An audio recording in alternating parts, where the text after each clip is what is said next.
kamets. Mga kamets.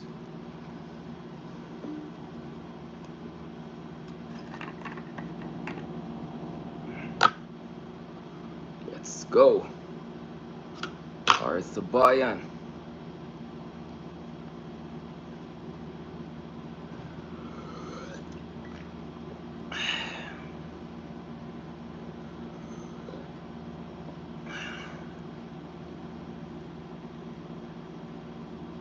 Ayan na. Kamusta kayo dyan, mga kameta? Joining us from all across the world. Ayan, meron tayong... Saan ba yung mga kameta natin from Greenland?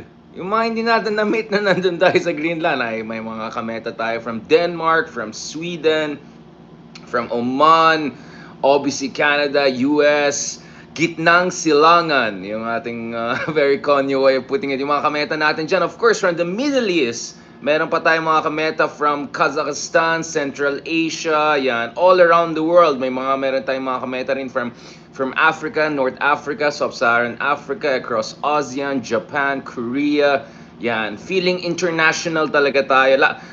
Nako, mga kameta, itong mga ina-upload natin, mga videos natin, pag ina-upload natin yan sa Spotify, nako, dun ko nakita talaga, bati sa Gibraltar, bati sa, kulang na I think, baka meron tayong Vanuatu, Marshall Islands, yan, talagang, I think 80 countries at least, no, yung mga followers natin. So, I'm extremely happy about this, and I'm extremely privileged na may mga kababayan tayo, and probably yung iba hindi Pinoy, no? Baka yung iba sa atin na nakikinig sa mga programs natin on different platforms, Spotify, podcast, YouTube, Facebook, ay baka galing sa ibang bansa at interesado dun sa mga analysis natin. Because of course, alam niyo naman, pang-international tayo, hindi lang pang-barangay. Pang-international na rin. Ito, yung ating bansa. By the way, pasensya kung hindi tayo naka-live kagabi. Ito na, syempre, almost 1 month tayo nawala dito sa Pilipinas. Talks natin sa Singapore, Malaysia, tapos pumunta pa tayong Scandinavia, Greenland. So, habol sa trabaho. And kahapon, grabe yung schedule natin. 8 a.m. 7 a.m. pa lang, bunti ko nakalimutan. Nagising tayo bigla out of nowhere. Yung subconscious natin, ginising tayo. Yung pala, may talk ako. So, until 10 p.m. last night, may mga engagements tayo. So, I really needed to rest this morning. Sabi ko, talaga kailangan natin ng recovery. At yes, ito, happy and privileged to say that the Season 2, officially Season 2 ng ating show, The View from Manila, for One News TV5 is gonna start again, I think next week, Monday. And we had to interview, among others, Undersecretary for Migrant Workers Affairs, Ambassador Eduardo de Vega. Yan, Espanyol natin yung sabi niya. Magaling mag-Espanyol yan, si Ambassador Eduardo de Vega. Maraming salamat, Ambassador. Muchas gracias for joining us. So we're gonna talk. We're gonna talk about a lot of things, important things, yung mga kalagayan natin, mga kababayan, kalagayan natin, yung mga Pilipino dyan sa Gaza, sa Middle East, yung direction ng conflict dyan, at ano yung mga adjustments na ginagawa natin sa ating foreign policy para siguraduhin na yung national interest natin at saka yung welfare ng ating mga kababayan ay protektado. Of course, yung interview din natin, Undersecretary and spokesman for the National Security Council of the Philippines, Jonathan Malaya, of course, someone who has been working in multiple administrations. You may have seen my interviews with him on my different platforms.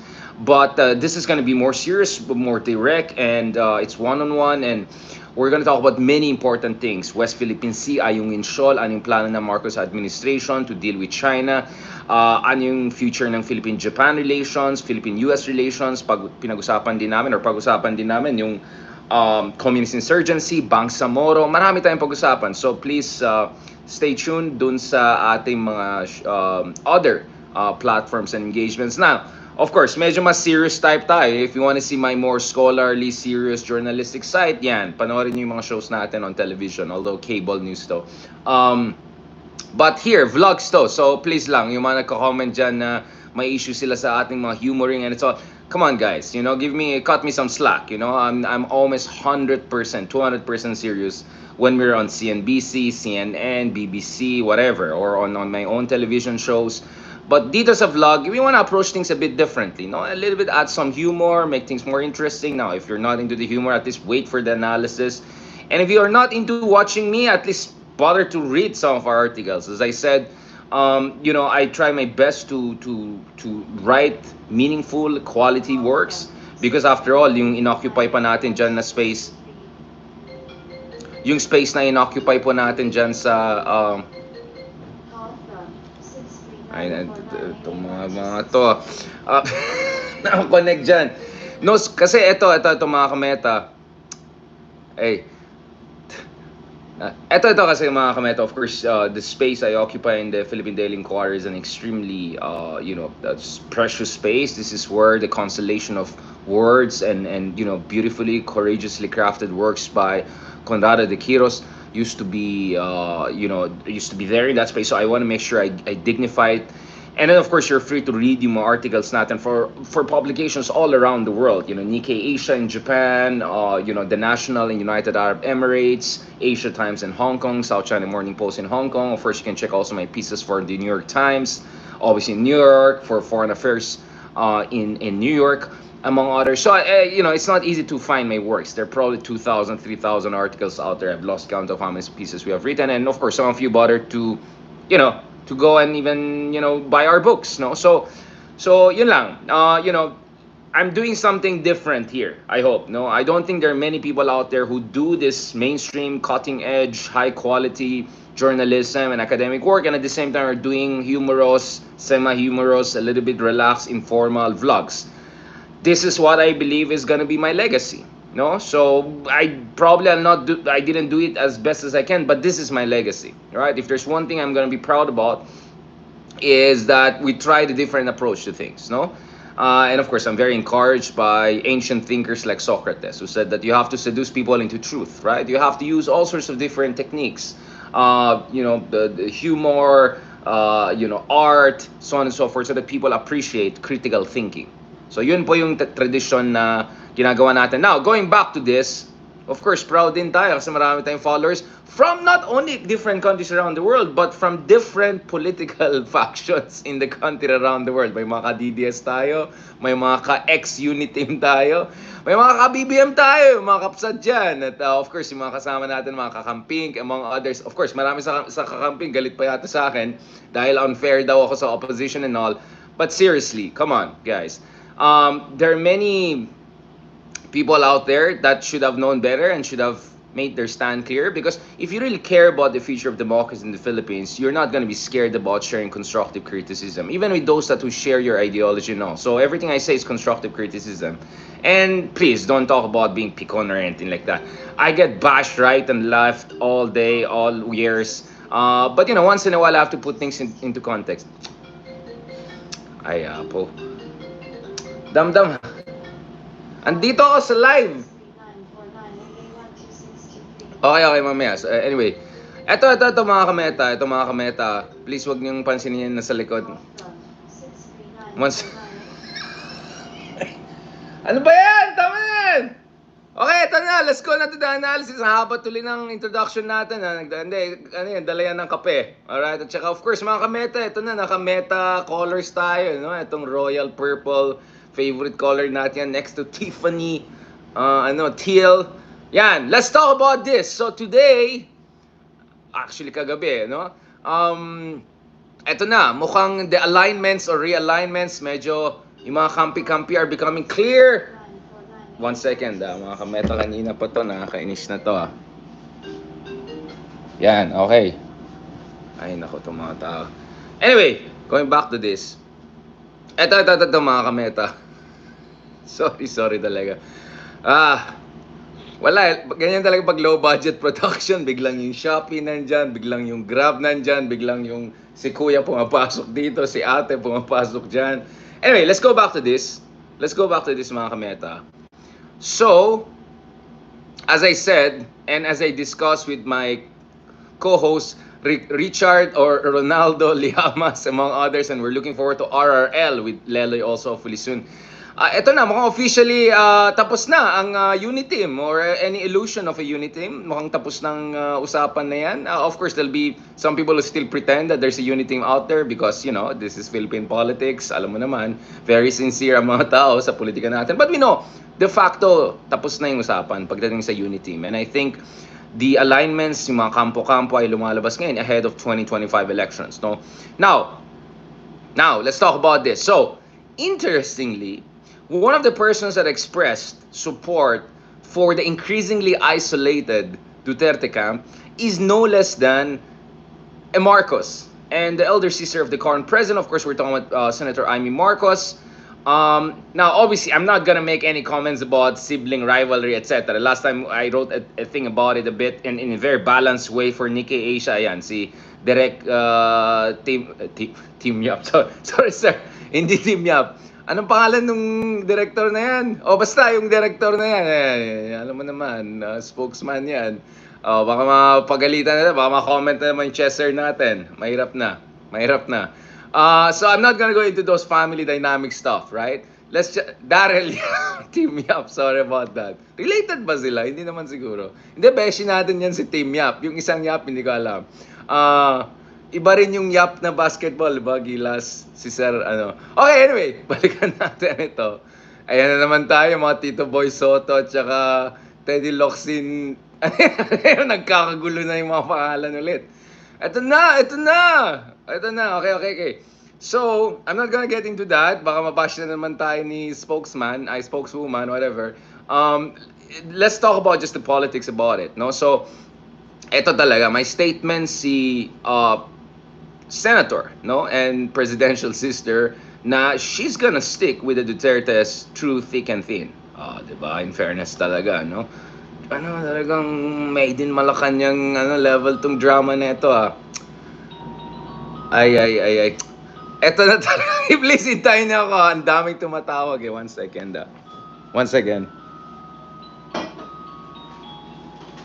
Hello po. Yes po. Yes, pwede pa iwan na lang dyan sa lobby. Kukunin ko. Sorry, may ginagawa ko ngayon. Bakit na lang, mamaya. Salamat. Thank you. Ayan na naman tong si Kuya Grabo. Di man lang tayo. Yan talagang problema. Biglang kakasabay-sabay yung mga delivery ng Shopee.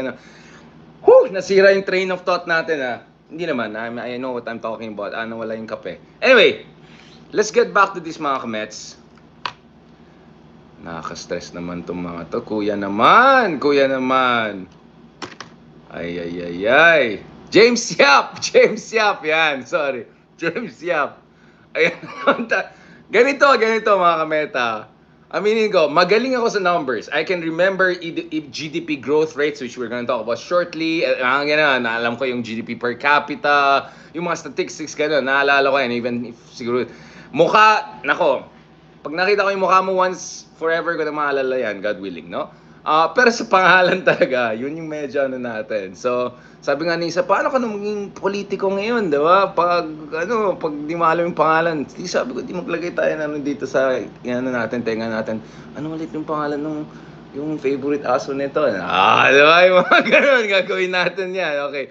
So guys, just in case hindi ko naalala yung pangalan nyo, it doesn't mean hindi ko kayo naalala. I'm just weak in the names. Pero yung mukha, everything I remember. Alright? Don't worry, I'm good. Medyo may pagka-photographic memory tayo. Pero yung pangalan lang talaga medyo mahina tayo dyan. So, pasensya na lang. Anyway, balikan natin yan. Hindi Team Yap, hindi si James Yap. Okay, ibang Yap po yan. Direct Y, ayan. Baka magalit si Team Yap sa akin. Anyway, so yun, ayan, may statement ng the senator natin. So let's talk about this. What's going on here? At the same time, of course, may announcement din tayo from the Office of the Vice President na hindi na tutuloy. So mukhang may white flag na lumabas na unti-unting ganyan na hindi na sila hihingi ng confidential fund. Well, at least for 2024. Let's see what's gonna happen in the coming year. So, but before going to the politics of the Philippines, let's talk about economics very quickly. Of course, alam niyo naman, at least second love natin ng economics or economic public policy, etc. In fact, isa sa mga ating mga public sector economics professor ay Professor Jock, no? Hindi po yung kasalukuyan ng finance secretary, pa rin yung anak niya. But anyway, mamaya na tayo punta dyan. So, good news mga kameta. Good news. Ang Philippine economy po ay nag-grow beyond forecast expectations. beyond expectations at 5.9%. Ang taas 6% almost yung growth ng economy natin this quarter, and I'm sure yung mga ka-BBM natin dyan, proud na proud, sasabihin naman nila, dahil sa henyong presidente natin, nangyari itong 5.9% growth rate na yan, and of course, there's gonna be a lot of celebration. Now, let me just say right off the bat that I'm happy that we're growing above expectations because expectations have been going low. But at the same time, let's not get ahead of ourselves. So just to put things into context, the Philippine economy expanded by 5.9% in the third quarter, largely driven by public spending. So galing sa expenditures ng gobyerno. Baka naman confidential fund. Anong public spending yan? Okay, baka mga infrastructure spending among others. So growth in the July to September period beat forecast and outpaced the 4.3% recorded in Q2 of this year. Now, nevertheless, this was way slower than 7.7% expansion in the same 3 months period a year ago. So in a way, this is way slower than last year, but at least the good news is that it was faster than the 4.7% average ng survey ng mga analysts by Reuters. So 4.7% yung average expected growth, we reach almost 6%. So 1.2% higher than what was expected, right? So that's pretty high. So in fairness, so data shows household consumption grew 5% in the third quarter, down from 8% a year earlier. But government spending rose 6.7% year on year compared to 7.1% contraction for the previous quarter and growth of 0.8% a year earlier. So in short, ang nangyari po dito mga kameta is bumaba yung consumption ng ating mga kababayan dahil nga napakataas ng presyo ng mga bilihin. At of course, that's one of the reasons bumaba ng significantly double digit yung approval rating ng ating presidente. And a whole lot of other top officials, including Senate President, including Vice President, lahat natamaan, di ba? Nang damay-damay, di ba? But, bumawi naman tayo because government spending this year was 6.7% compared to minus 7.1% in the previous quarter and growth of 0.8% lang last year. So 6.7% versus minus 7.1% quarter on quarter, and 6.7% versus 0.8% in terms of year on year. So medyo bumawi yung government spending. This could be infrastructure spending, this could be other kinds of fiscal expansionary policy by the government. Nevertheless, as I said, let's also be realistic about this. Nag-contract po yung purchasing power ng ating mga kababayan. So yung kakayahan natin bumili ng mga bagay-bagay, on average actually nag-decline. Hindi ko na alam yung mga confidential fund or mga ex-confidential fund. And at the same, and yun nga, 5% lang this quarter versus 8% last year. So, significantly reduced na po yung consumption spending. And we know that last year, one reason why almost 7% yung yearly growth natin is because ang taas, nagkaroon tayo ng revenge spending. At salamat dun sa mga nagregalo-regalo dyan last year. Ayan, para sa bayan. But this year, mga kameta, medyo alanganin ng situation kasi dahil sa inflation, yung talagang tuloy-tuloy na pagtaas ng presyo ng mga pangunahin na bilihin, especially yung food inflation, talagang bumababa yung consumption natin at bumababa yung purchasing power ng ating mga kababayan. So, yes, we did better in this quarter 3, but our growth was really low in quarter 2. So, I don't know how we're gonna meet etong target natin ng 6 to 7% by the end of this year. I think the realistic expectation is we're gonna grow at just above 5%. If we have another 6 to 7%, siguro 5 to 6% growth next quarter, in the final quarter of this year, meaning this quarter. Sana December, medyo spendings go up. But this is it. Even in the most realistically positive scenario of us growing at 5.5% to maximum 6% this year, hindi pa rin yung sapat mga kameta to deal with some fundamental issues that we have in the country. I discussed the fact that the Philippines were not attracting as much investment as we want despite all the travels and all the pledges. Hindi lumalabas pa nga di ba? Net negative po yung FDI natin for direct investments.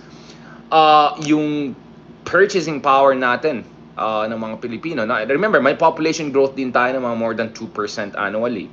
So if you're growing at just above 5%, and then you have a population growth of 2%, and then you have an inflation of beyond 3 to 4%, that means in a single year, yung improvement dun sa living standard, condition of living, ng isang ordinaryong Pilipino is almost negligible, to be honest. Because for a country whose GDP per capita is barely $4,000, not even yet at the minimum threshold of upper middle income, we have to grow 8% to 10% every year.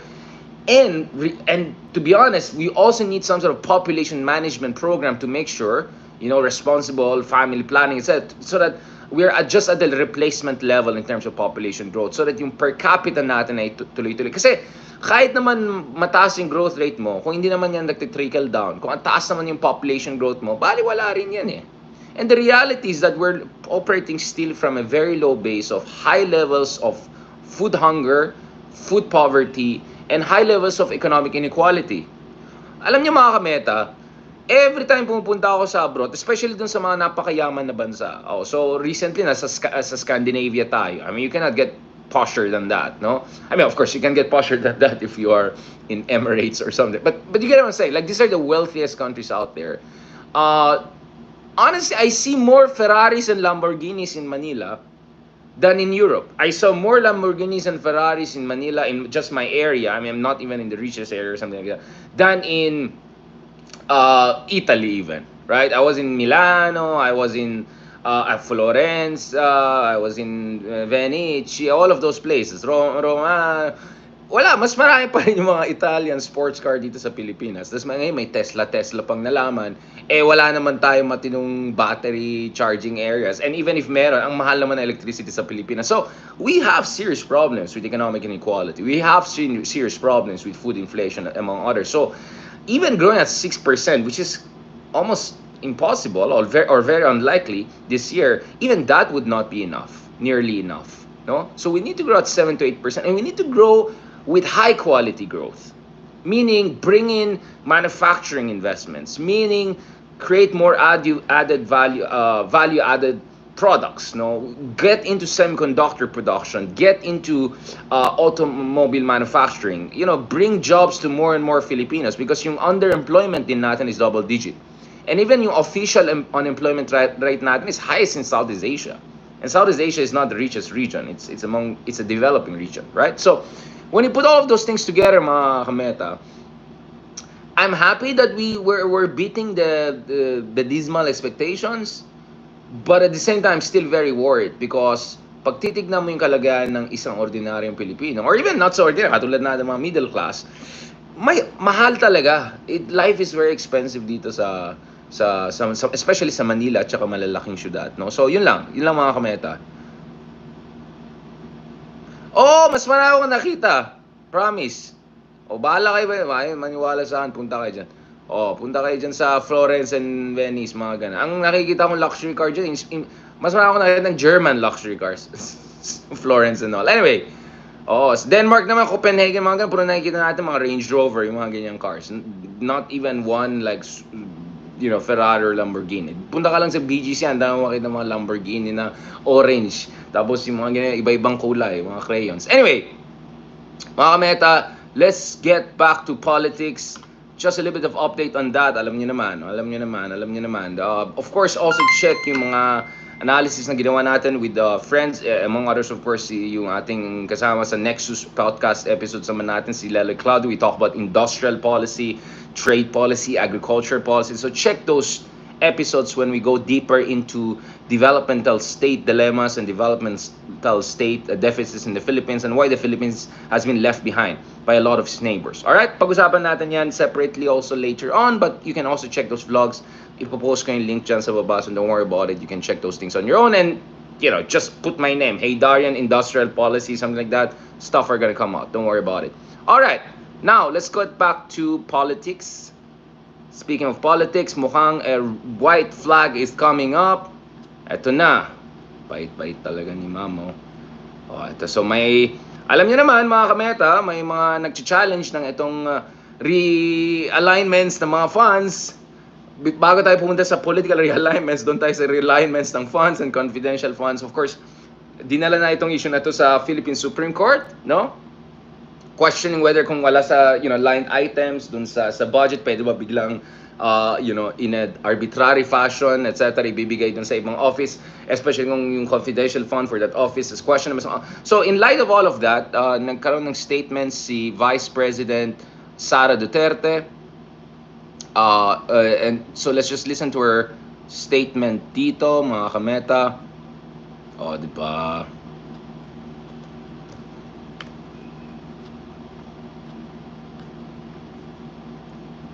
Relax lang. Wala. Chill lang.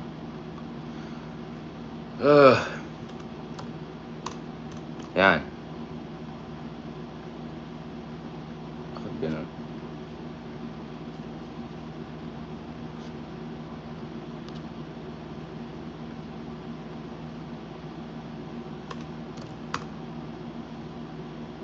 Ba't sinasabi niya already used? Di ko pa nga ginagamit eh. Nasaan na? Ay, apo. Pahinga kasta. Sinasabotage tayo Ito na lang. Nasaan yung isang phone ko? Bakit in-use? Paano siya nag-in-use? Hindi ko naman, tinanggal ko naman.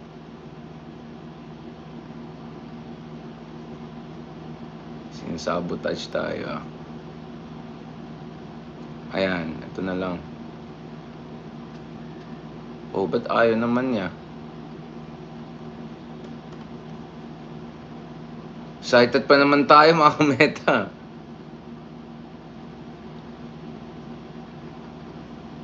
Go na kasi, ba't ayaw? Yan. Baka pwede na. Para sa bayan.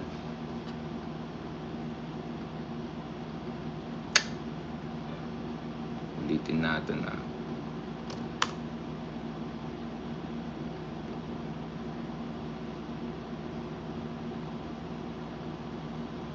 Ayun na, nagagalit na yung mga iba dyan. Wait lang. Hindi, kailangan talaga natin ilabas to. Hindi pwede, hindi natin ilabas yan. Okay? Mga kamets. Yan. Ito na naman, yung sa hindi natin nabayaran na Twitter. Ayan, pakinggan natin itong speech ng ating Vice President. Na ang dunong ng Korte Suprema. Ito ba? Assalamualaikum. Madayaw, mayong adlaw kaninyong tanan. Magandang araw sa inyo lahat. Malugod po namin tinatanggap ang pagkakataong talakayin ang legalidad ng paglilipat ng pondo. Umaasa kami na ang dunong ng Korte Suprema ay magiging daan upang diba? tuluyang Napakabait. matapos ang usapin na ito. Ngayon naman, tutukan natin ang mahirap na tungkulin sa pagpapataas ng antas ng kalidad ng edukasyon sa ating bansa at pagprotekta sa ating mga mag-aaral at mga kawani ng Department of Education mula sa lahat ng uri ng banta at pang-aabuso. Napakahalagang pagtuunan din natin ng pansin ang pagtugon ng mga mahalagang isyu ukol sa presyo ng mga bilihin na nakakaapekto sa ating mga mag-aaral at kanilang mga pamilya. Syukran. Yun! Ulitin natin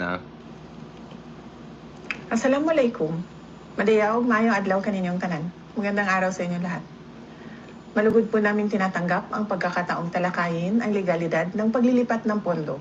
Umaasa kami na ang dunong ng Korte Suprema ay magiging daan upang tuluyang matapos ang usapin na ito. Ngayon naman, tutukan natin ang mahirap na tungkulin sa pagpapataas ng antas ng kalidad ng edukasyon sa ating bansa at pagprotekta sa ating mga mag-aaral at mga kawani ng Department of Education mula sa lahat ng uri ng banta at pang-aabuso. Yun. Napakahalagang pagtuunan din natin ng pansin ang pagtugon ng mga mahalagang isyu ukol sa presyo ng mga bilihin na nakakaapekto sa ating mga mag-aaral at kanilang mga dinikit pamilya. pa sa food inflation Ba talagang ito si Vice President. Okay, that was an interesting... Assalamualaikum. Wait lang. Madayaw, mayong adlaw kaninyong tanan. Okay, so interesting, no? I mean, if you look at the speech, there are many things to say about it. It was a very short speech. Hindi po guess yan. Piniplay po natin yung video ni Vice President Sara Duterte. Now, first of all, I've noticed with the Vice President, she presents herself as a kind of a multicultural kind of leader, no?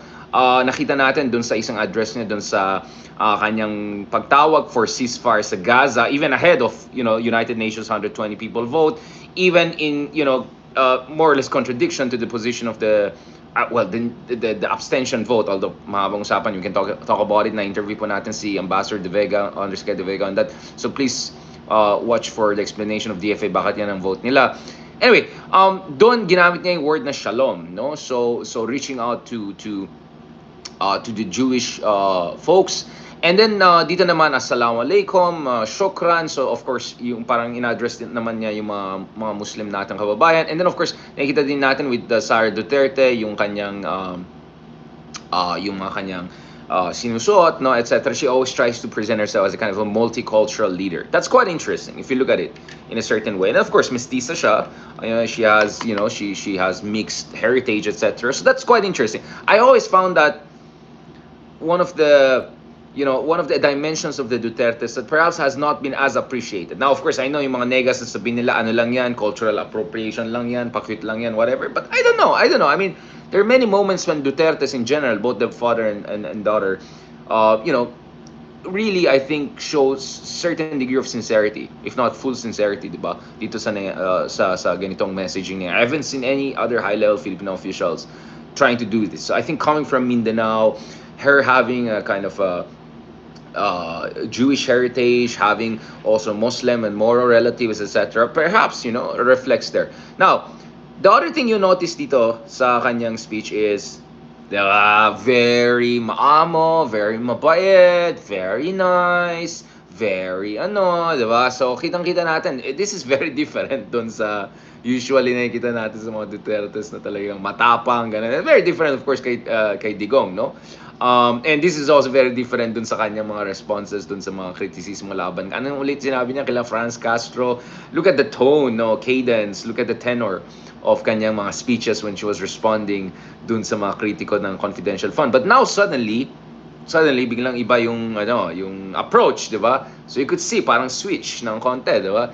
And then interestingly, today also became clear na hindi mukhang nag-drop na ng push na itong Office of Vice President for confidential funds. So Vice President Sara Duterte has dropped her request for 650 million pesos worth of confidential funds dyan sa proposed budget for 2024, no?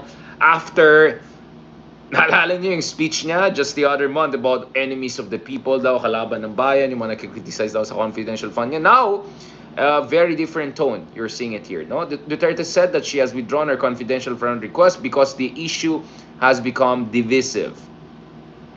I think that term divisive, I also heard it when she didn't get in office of the National Defense Secretary also last year. So we will no longer pursue the confidential funds. Why? Because this issue is divisive, and as the Vice President, I saw an oath to keep the country peaceful and strong. Unity. Unity. So the Office of the Vice President can, quote, only propose a budget to support the safe implementation of our programs, activities, and projects to alleviate poverty and promote the general welfare of every Filipino people. So, just to recap, originally, yung request ng Office of Vice President was for 650 million pesos worth of confidential funds. Ang breakdown niya is 500 million pesos for the Office of the Vice President, 150 million pesos for the Department of Education. So, 650 million pesos in general, the Vice President. Now, right? So what you're seeing here is a definite big recalibration, not only in terms of tenure, but also position of the Office of Vice President. Now, some would see it as raising the white flag and saying, oh, peace muna tayo, unity. But some would argue that, wala, damage control lang nangyari dito. But, in a way, you could also see this as a way of Sara Duterte signaling that, she's still committed to keeping the unity team together. But yun nga iba yung tono dun sa tatay, iba yung tono ng iba. And then, of course, now you have also IMEE Marcos joining the fray and making a very strong statement about, yung kanyang loyalty to Dutertes, no? Even if the other side is, I'm saying, interesting. So, just as Sara Duterte is doing this kind of repositioning, nakikita natin na si IMEE Marcos naman is fortifying yung kanyang alliance with the Dutertes, no? So ito yung kanilang diba? Ito yung mga statements ni IMEE Marcos. Sabi ni IMEE Marcos, through thick and thin, I'll stick essentially with the Duterte. So ito, post natin ito. Diba? Diba? Diba? Para sa bayan. Wait lang. Ayan, ito. Okay. Yan. So, ito yung statement by Senator IMEE Marcos. Sabi niya, mga loyalista kami dahil loyalista kami. Ako, gaya ng aking ama, ay matapat at nanindigan para sa mga tunay na kaibigan. Ayan, nanindigan para sa tunay na kaibigan. Parang talagang nag-rhyme pa. Diba? So, Senator IMEE issued that statement not only reaffirming yung kanyang friendship with former President Rodrigo Duterte, but also in-explain niya bakit ganito kalakas, no, yung kanilang bond, no. Obviously, alam natin yung context niyan. Ito. Of course, she also said na hindi lang dahil kaibigan ko si President Duterte, kaibigan ko talaga siya, higit lalo si Inday Sara, mga kaibigan ko sa pagpapaunlad ng bayan, pagpapanatili ng kapayapaan at pakikipaglaban kontra sa puwersa ng kasamaang nagpapalaganap ng katiwalian, gutom at katrayduran. Ay, ibang klase yan Medyo tayo. Okay, medyo matindi yan. So just to make it in English, it's not just that I'm friend with former President Duterte. He's really my friend, especially in the side. They're my friends in national development, maintaining peace, and fighting those spreading corruption, hunger, and treachery. So ito yung statement niya, essentially throughout the years, she has been affirming her strong alliance and friendship with Duterte, and particularly with Inday Sara. Of course, they have also very, very close friendship. As you know, it was also Marcos, in the run-up to 2022 elections, I was talking to Sara Duterte, etc. So she played also a very important role of bringing the unity team together with President Arroyo, and of course, the current Speaker of the House, Martin Romualdez. Ang pagkaintindi ko, Martin Romualdez was very, very influential in bringing the unity team together. But now you have the Speaker of the House essentially drawing the line. And of course, nakita natin nung isang araw, na-demote na po. Again, for the second time, si former President Arroyo in the ranks of the Congress. So now officially si Arroyo ay hindi na po, not only not Speaker, Senior Deputy Speaker of the House, pero tinanggal din po siya bilang Deputy Speaker of the House. Now, the former President and former Speaker of the House reiterated her loyalty also to Speaker Romualdez and saying that, I wish the best for him. But it looks like the lines are being drawn, and it looks like itong the Speaker of the House is really making it clear who's the boss here. No? So, where does that leave us? Now, all of this sa aking palagay, now of course you can look at many angles to this. You can look at the confidential fund issue, you can look at the issue of intra-family dynamics, you can look at issue of personal friendships, personal loyalties, differences over a lot of issues. Pero to simplify it, ako para sa akin mga kameta, katulad nung sinulat natin sa the national newspaper for United Arab Emirates in Abu Dhabi a few months ago, sabi ko, what's actually happening here, in my opinion, what's yung napaka-interesting dito is that it looks like yung yung pinakamalaking dahilan, at yung pinakamalakas na element, na nagpupush ng division dito sa unity team po, ay it looks like fundamental disagreements dito sa direksyon ng ating foreign policy. So the cliche usually is all politics is local, right? And that's true in many ways. Positions that, let's say congressmen and congresswomen take in the US, for instance, on conflicts in the Middle East has a lot to do with their domestic constituencies. It has a lot to do with their own domestic calculus in their own constituencies, or many positioning that, let's say, Biden is taking on the Gaza conflict, for instance, has a lot to do also with domestic politics in the United States, right? So, but the interesting thing is in the Philippines, mukhang disagreements over foreign policy was really the major fault line dito sa unity. Because I think sa maraming issue, hindi naman nagkakalayo mga Dutertes and Marcoses, right? Or nagkakalayo ang one side of this unity with the other side, no? Whichever way you want to do it. But it looks like on foreign policy, there is some fundamental disagreement because President Duterte has repeatedly made it clear na para sa kanya, itong decision ni Marcos Jr. na to push for expansion of EDCA ay napaka-delikado, napaka-provocative. Essentially, talking points ng China, di ba? Yung kanyang intervention at yung kanyang current diplomacy nung nag-special envoy siya sa China was not received warmly, let's just put it mildly, by a lot of people supporting Marcos Jr.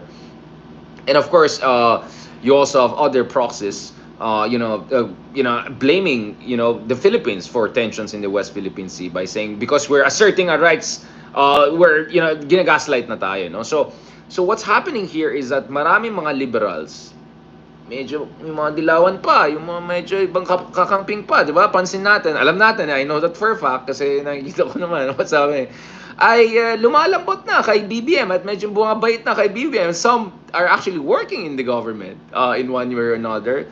And one of the ways they rationalize that or justify that or feel very good about supporting a Marcos, in this case, Marcos Jr., is because they feel Marcos Jr. is finally standing up for our rights, sovereign rights sa West Philippine Sea. Right? So many people, even though may issues sila sa domestic policies ni Marcos Jr., may issues sila dun sa historical legacy of martial law, even if may mga issues sila dun sa all the things that happened to Leni Robredo throughout those years, the questioning for her mandate, etc. This West Philippine Sea issue has become a unifying force for a lot of Filipinos. And we know that the vast majority of Filipinos want the government to take the stance that more or less Marcos Jr. is taking, right? Working more with our allies and friends to assert our rights, etc. But the other side to this issue is this, yung kabila, and we see this in statements of IMEE Marcos. We see this in the statements of Gloria Macapagal Arroyo, or based on our understanding of how she believes the Philippines should approach things. Based on my own interview with her a few years ago, this is based very much on the very vocal criticism of Digong of foreign policy of BBM. Now, if you look at all of those things, yung kabilang kampo, what they share all in common, IMEE Marcos, Arroyo, Duterte, no? I'm not still sure with SARA because SARA medyo safe pa rin yung mga statements niya, diba? And you can see that SARA Duterte is perhaps still trying to keep the unit team together, and essentially the white flag is there, diba? By withdrawing even any request for confidential fund. Whether that's enough, I don't know. We can discuss that later on with RNR and RRL and the rest. But going back to this, the position of these people, if you look at the statements of IMEE, you look at the statements of Digong, among others, there's a big overlap there. And the argument there is, it is incumbent upon us to reach out to China. Because the more we double down our security cooperation with the United States, the more na may incentive ang China na bubulin tayo sa West Philippine Sea because China is threatened with our alliance with the United States. Now, obviously, these people are not so much talking about the threats that is being posed to us from the other side. You can say that's a form of strategic gaslighting, but just to be fair about it, that's essentially the argument that the Philippines, similar to Malaysia, similar to many Southeast Asian countries, and increasingly similar to Vietnam since last year October, should tone things down a little bit, and not to also dissimilar from Prime Minister Albanese of Australia. So some of you have seen yung interview ko with CNBC International on the visit of Prime Minister Albanese of Australia to China, and what are the lessons for us in ASEAN. So what we're seeing is that many are saying, we have to be nice to China. We have to play it nice with China. And perhaps if we play it nice enough with China, including not giving EDCA bases to Americans close to Taiwan, among others, then maybe we'll get something good in exchange. But my problem, of course, with that argument is that we were nice to China for years, if not full 6 years under Digong. And what did we get in terms of infrastructure investment? What did we get in terms of concessions? Now, of course, the counter argument, the other side would be, okay, maybe things were not perfect, but at least there was no threat of war or conflict. Now, because of the decisions of BBM to double down on security cooperation, yun sa EDCA, etc., lalong-lalo na umaakyat itong probabilidad ng conflict. Now, again, I think there's some fear-mongering, some paranoia effect happening there, but I do not completely disagree with that. I do believe that tensions are rising and that we have to be very careful in approaching what's happening in the West Philippine Sea. And also, we have to be very careful about the speed and the nature of expansion of EDCA bases and security cooperation with our allies. So ang basa ko dito is the deepest fault line dito sa Unity Alliance talaga ay itong issue ng foreign policy. This issue of foreign policy seems to be really, really the driving force, no? Itong division na ito. And this is why I'm saying, if you look at the Philippines today, we are very much at the front line of the new Cold War between the United States and China, and that is being reflected in no less than the upper echelons of our politics, no? And then, of course, there's always the aspect of rivalry and power politics. But I think for the first time in our history, we're seeing how foreign policy is becoming so important that it's driving fault lines and divisions dun sa no less than, relationship, not only between the two most powerful families in the country, but also, some would say, even dynamics between siblings, among others, right? Because of disagreements on the foreign policy direction. You know what? Believe me, look at the statements out there. Everything is out there. You can see it on your own. Just have to connect the dots. All right? On that note, thank you very much, mga kameta. Maraming salamat. I appreciate yung mga comments dyan. Ayan, ang dami na nag-comment. Mamaya natin patulan yan. Don't worry, siguro hopefully Saturday we'll try to have more discussions with other friends about this as we get more and more updates on this. But at least I hope you appreciate dito yung mga analysis natin. On that note, thank you very much. God bless and talk to you soon. Salamat po.